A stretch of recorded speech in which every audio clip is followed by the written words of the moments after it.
مو انت انا عارفه راح اقول للشيخ. شيخنا انت معدل، ايش سويت انه على شغلة ابن الفلاح؟ والله ابو عبير ان شاء الله محلوله، وانت هم ذكرتني ان نروح نقرا الفاتحه ونشرب شاي ونرجع. عم خوش حكايه. توكلنا بالله. يا ابني صار لي يومين مربوط عند الشيخ، لا مي لا اكل. شلون بالله يا شيخ ما تعرف اخلاقي؟ على مود مره اقتل نفس. ليش الشيخ مو ربينا سوي يعني؟ خلنا نروح للفلاح وترجاه، بركه الله عاد ما يطلبني ابني بس قلبه. ابو عبير هاي القاع صار لها يومين.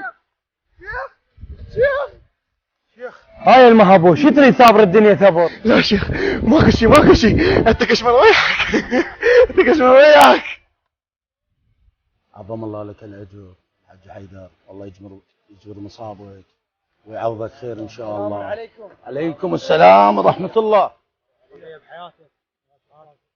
الله يساعدك. شيخ الله يحفظك. عليكم. هلا بالحجي. اللهم قرأ سورة الفاتحة.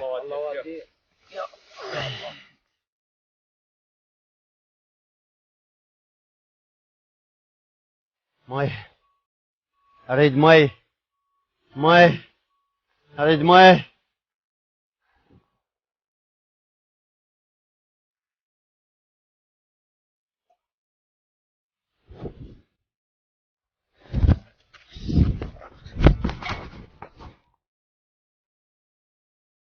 جزاكم الله بالخير. جزاكم الله بالخير. ليش كلفت نفسك شيخنا؟ شلون تريدنا ما اجي؟ ابنك ابني ومصابك مصابي وابنك مقتول بقاعي. السلام عليكم. حج علي شيخ تخيل الله وتخيلك، ابنك قتل العطش والشيخ تدري بي انا بري من دم من الفلاح. شيخ لا بيها ولا علي احنا ورطه وجتنا. شيخ مروتك وهذا عقال يمك. شيخ انت صدق ما تستحي، كاتل ابن الرجال وجاي عليه، اخذ عقالك واطلع برا. استهدي بالرحمن شيخنا مو وقتها هسه، وعندنا مصاب.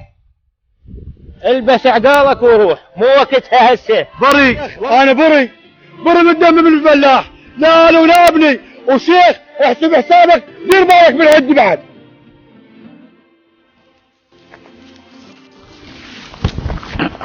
والله كبرانه شو وقته يهددني قدام الديوان والعرب الموجوده، لان بهالدنيا ما تحملنا، لازم واحد من يمنا يطلع من هاي الدنيا. لك حسونه وينك حسونه؟ ها شيخ امرني. ولك تروح تصيح لابو ذياب بس هو زلمتي وينشف دمعتي، طلع لي من جوا القاع. شلش ما شفت ابو ذياب؟ لا والله اليوم ما بين ابو ذياب. كرار ما شاف ابو ذياب؟ لا ما شايفه. ولك انت منو؟